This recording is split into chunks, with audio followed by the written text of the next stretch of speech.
Jambusar sub district hospital ખાતે તજજ્ઞ ડોક્ટરોની નિમણૂક કરવામાં આવી છે, જેનો લાભ લેવા અધિક્ષક દ્વારા અપીલ કરવામાં આવે છે।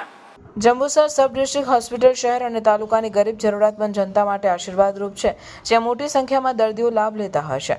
જંબુસર નગરમાં આવેલ સબ ડિસ્ટ્રિક્ટ હોસ્પિટલમાં રાજ્ય સરકાર દ્વારા general surgeon, RMO, anaesthetist, orthopaedic, મનોચિકિત્સક, પીડિયાટ્રિશિયન, ફિઝિશિયન, પેથોલોજિસ્ટ, ગાયનોકોલોજિસ્ટ વર્ગ 1ના તજજ્ઞ ડોક્ટરોની નિમણૂક કરવામાં આવે છે।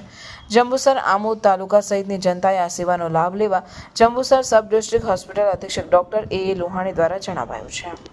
જંબુસર તાલુકા તેમજ આમોદ તાલુકા, પાદરા તાલુકા આજુબાજુના વિસ્તારના લોકોને નિવેદન કે અત્રેની સબ ડિસ્ટ્રિક્ટ હોસ્પિટલ ખાતે તાજેતરમાં જનરલ સર્જન, ફિઝિશિયન, ગાયનેકોલોજિસ્ટ, બાળરોગ નિષ્ણાત, રેડિયોલોજિસ્ટ, પેથોલોજિસ્ટ, એનેસ્થેટિસ્ટ, મનોચિકિત્સક વગેરે તજજ્ઞોની નિમણૂક કરાઈ છે।